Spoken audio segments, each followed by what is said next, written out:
Assalamualaikum warahmatullahi wabarakatuh. Perkenalkan, nama saya Citra Sukma Ode dengan NIM 0320012810. Saya berasal dari kelas C PGSD. Oke, baiklah. Di sini saya akan membahas tentang pendekatan, metode, dan teknik pengajaran di SD. Pengertian pendekatan dalam pengajaran bahasa Indonesia. Pendekatan adalah cara memulai sesuatu atau cara memulai pengajaran bahasa. Pendekatan merupakan dasar teoretis untuk suatu metode. Secara lebih luas, pendekatan merupakan asumsi tentang bahasa. Antara lain, asumsi yang menganggap bahasa sebagai kebiasaan. Ada pula yang menganggap bahasa sebagai suatu sistem komunikasi yang pada dasarnya dilisankan. Dan ada lagi yang menganggap bahasa sebagai seperangkat kaidah. Macam-macam pendekatan.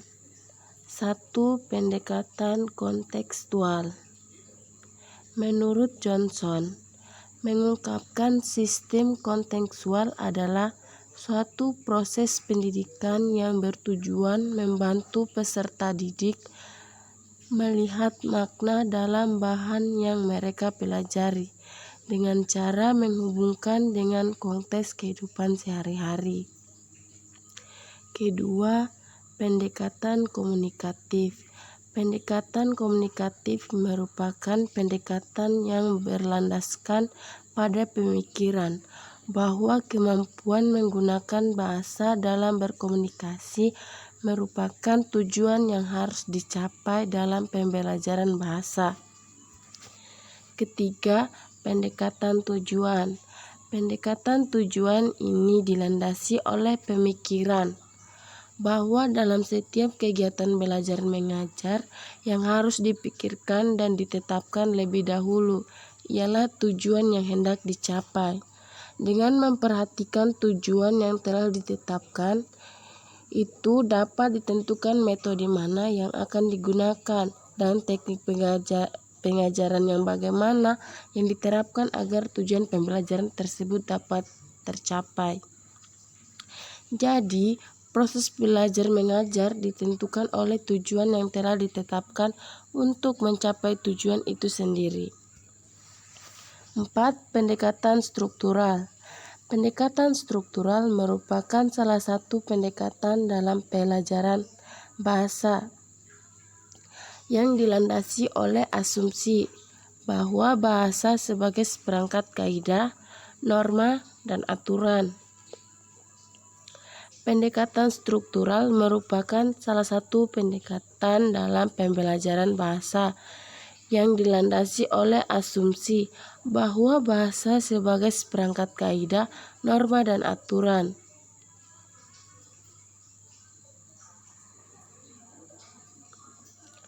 Atas dasar anggapan tersebut, timbul pemikiran bahwa pembelajaran bahasa harus mengutamakan penguasaan kaidah-kaidah bahasa atau tata bahasa. 5. Pendekatan keterampilan proses. Keterampilan proses berfungsi sebagai alat menemukan dan mengembangkan konsep. Konsep yang telah ditemukan atau dikembangkan berfungsi pula sebagai penunjang keterampilan proses. Interaksi antara pengembangan keterampilan proses dengan pengembangan konsep dalam proses belajar mengajar menghasilkan sikap dan nilai dalam diri siswa. Tanda-tandanya terlihat pada diri siswa seperti teliti, kreatif, kritis, objektif, bertanggung jawab, jujur, terbuka, dapat bekerja sama, rajin, dan sebagainya. Metode dalam pengajaran bahasa Indonesia di sekolah dasar. Menurut KBBI,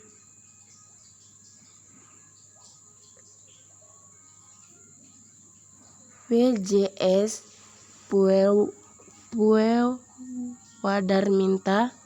1. Metode adalah cara yang telah teratur dan telah terpikir baik-baik untuk mencapai suatu maksud dalam ilmu pengetahuan tersebut.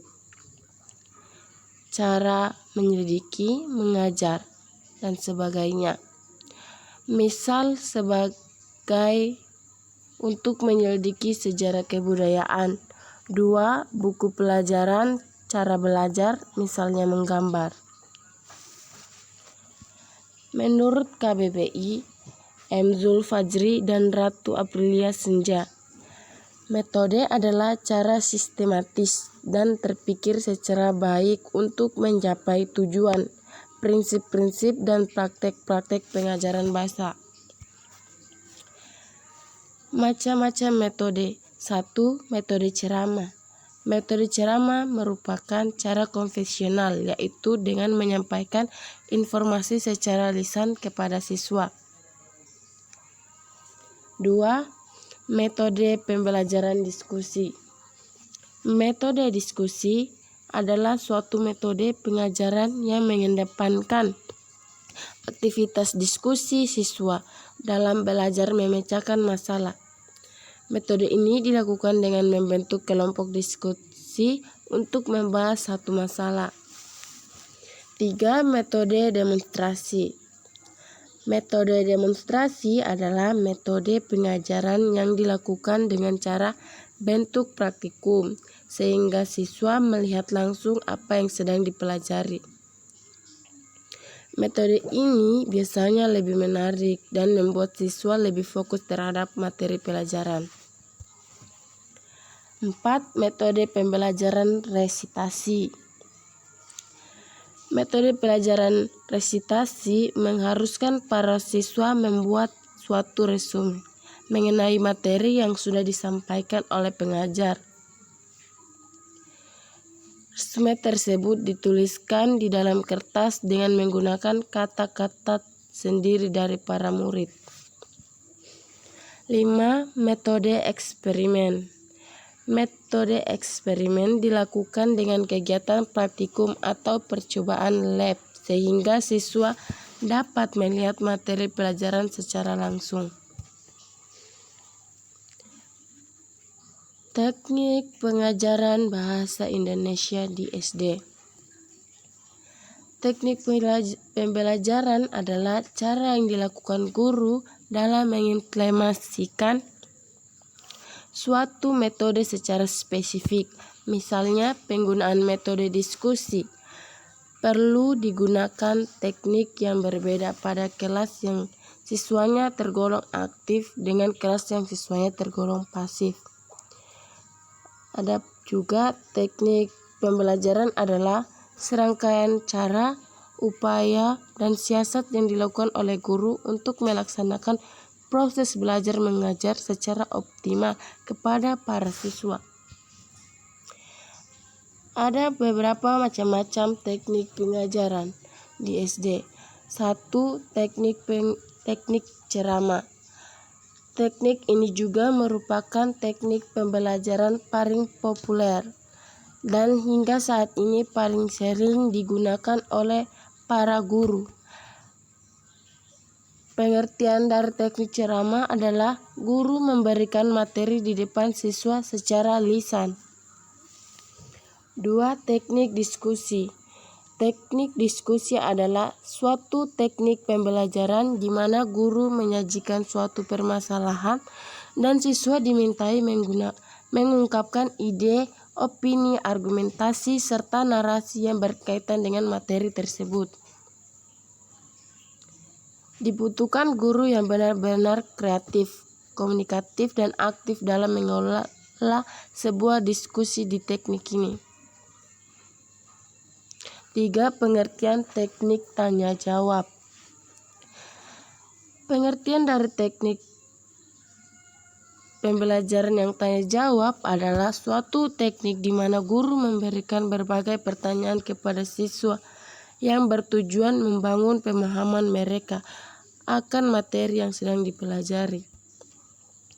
4. Teknik penugasan. Teknik penugasan ini adalah teknik pembelajaran paling populer yang sering dilakukan oleh para guru. Arti dari teknik penugasan adalah pemberian tugas, latihan soal, instruksi pada siswa setelah guru selesai memberi materi. 5. Teknik simulasi. Teknik pembelajaran simulasi adalah suatu teknik pembelajaran di mana siswa seolah-olah mengalami sendiri suatu momen atau peristiwa. Diharapkan siswa dapat merasakan, menghayati, dan memahami apa yang sedang mereka pelajari dengan cara mengalami sendiri kejadian tersebut.